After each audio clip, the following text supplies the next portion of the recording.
special event, Criminalizing Dissent, the attack on BDS and Pro-Palestinian Speech. I am Sut Jhally, Professor of Communication at UMass and Executive Director of the Media Education Foundation. If you didn't know what the attack on BDS referred to, the non-violent boycott, divestment and sanctions movement against Israel's flagrant violation of international law, I think that opening video is a pretty good demonstration. And I hope that by the time you leave here today, you'll have a very good and clear idea of what BDS is, and more importantly, what it is not, and why it terrifies the defenders of Israel's indefensible actions against the Palestinian people. First, a little background. This is a follow-up event, as the video indicated, to one that took place here in May, entitled Not Backing Down. Many of you, I know, were here for that, and people have described it as one of the most electrifying and exhilarating events they've ever experienced. You most probably also know that it was the subject of a failed lawsuit to prevent it happening in the first place.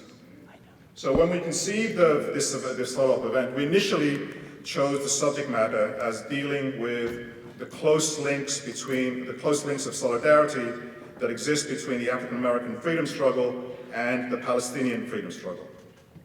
But as wider events started to unfold, we realized that there was something much more timely and urgent to focus on, and that was the unrelenting attacks that were occurring on free speech to prevent any honest discussion of Israel's illegal military occupation of Palestine and its stranglehold of Gaza even taking place.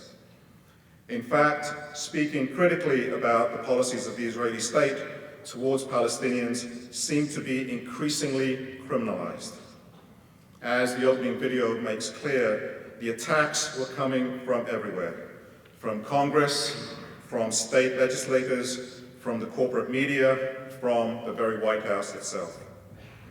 The reason that BDS co-founder Omar Barghouti is appearing via webcam tonight and not in person is because he is banned from entering the country, banned from entering the United States. In this situation, about the only place left in the society where you can talk honestly about Israel-Palestine is the American campus.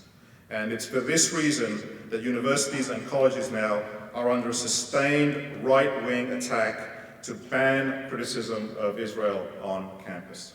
And there are billions of dollars being expended on that effort. The autonomy and independence of the campus is under real threat. And the only acceptable administrative response should be an explicit and strong defense of its faculty and of academic freedom. A really good example of how to respond to intimidation is provided by Duke University President Vincent Price and its provost Sally Kornbluth. When the Trump administration, when the Trump Department of Education, under the leadership of Betsy DeVos, applied financial pressure to Duke University for not being pro-Israeli enough in its programs, Prince and Kornbluth were unequivocal in their response. Quote, "We want to be very clear. No outside entity will determine what Duke faculty will teach, how they teach it, what they choose to research or write about, or who can speak on our campus. Be assured that we will continue to be vigilant in protecting and advancing academic freedom at Duke," unquote.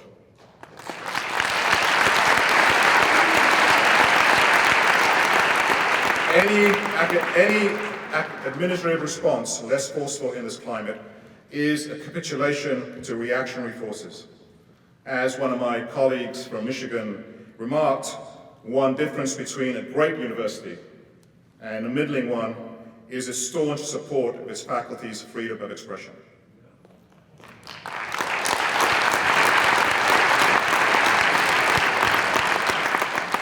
So when we announced that the event tonight would focus on the increasing attacks on pro-Palestinian speech, and BDS in particular, we knew there would be pushback, and we were prepared for the predictable attacks that came from the usual right-wing groups. We just did not think the attack would also be internal and come from our own chancellor. In an astonishing statement that he did not have to make, the Chancellor Sarsour, while adhering to First Amendment principles and not cancelling the event, then went on to list every right-wing talking point about BDS and the Palestine freedom struggle to argue that the planned event, this event, was troubling and disturbing and did not have a place at UMass. But perhaps the most disturbing aspect of his statement was the framing of this event as one that was organized by a sinister outside organization designed to divide and polarize the campus. This was especially puzzling to me as I was one of the main organizers, and I know, I've only been teaching here for the last 35 years. In addition, the co-sponsor and organizer of the event is Professor Stellan Windhagen, and the UMass academic unit who directs the Resistance Studies Initiative. Also, Professor Milka Shabazz of the African American Studies Department was one of the people organizing this event. Now, whatever else you may think of this event, of this gathering tonight, it is clearly driven by the scholarly interests of those of us who are an integral part of the intellectual and scholarly fabric of this campus. And so my question is, why would the Chancellor deliberately frame things in this disingenuous way and imply that the issues we are going to examine are not legitimate topics for discussion at a public university? Why would he echo the exact framing of the right-wing opponents of free speech on this campus? Now, Chancellor Sarsour's statement did not go unnoticed by a very large number of UMass faculty, over 130, in fact, of whom, in reaction, signed their own statement of support for today's event, affirming and defending the values that drew so many people to the university. Its proud history as an independent and progressive institution that affirms the right of its faculty to conduct research and teach the truth, even when it may cut against the grain of powerful and repressive forces. Palestinian students, too, responded to the silencing of their concerns by the Chancellor with their own forceful statement. And in a highly unusual move, over 40 faculty at UMass Boston wrote a pointed response to the Chancellor challenging his view of the situation.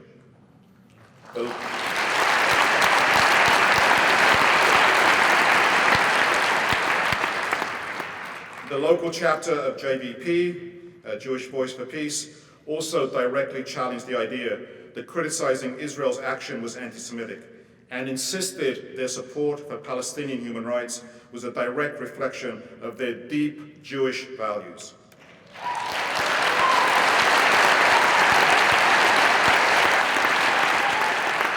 And lastly, but not least, another statement in support of academic freedom at UMass has been signed by leading international scholars, including Noam Chomsky, Angela Davis, who very much wanted to be here today but could not come, Rashid Khalidi, and Robin Kelly, among many, many others.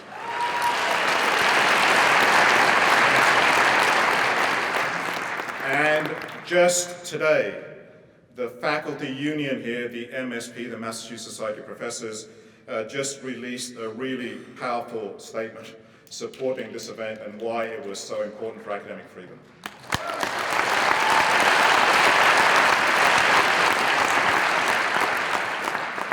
This solidarity of people, both local and international, in support of this event, and the type of engaged scholarship that has always been valued at UMass has been truly heartening. And I feel actually truly proud and honored to be part of this incredible intellectual community. Before we proceed to the next speaker, I just want to take a moment to recognize and honor, can we get the next slide? I just want to take a moment to recognize and honor the loss of one of our most valued and cherished colleagues this year. Just 3 days after the last event in May, Dan Clausen of the Sociology Department unexpectedly passed away. Dan was a model of an engaged scholar, a leading researcher in the area of organized labor, of higher education and inequality, who was also one of the most committed activists for social justice that one could imagine. He was also one of the most honorable and decent people I've ever met, as well as being one of the smartest and insightful political strategists around. When the opposition to the last event in May started, Dan actually was the first person I sought out for advice about how to respond. His family and his friends miss him dearly, and his colleagues and the institution will also miss him. He was here for 40 years. I cannot imagine a UMass without him. Now, Dan was a great believer in the power of collective action. So to honor him, I'd like to do something together, a solidarity clap. And I'll demonstrate. We start off clapping slowly, and then we gradually get faster. So, for Dan.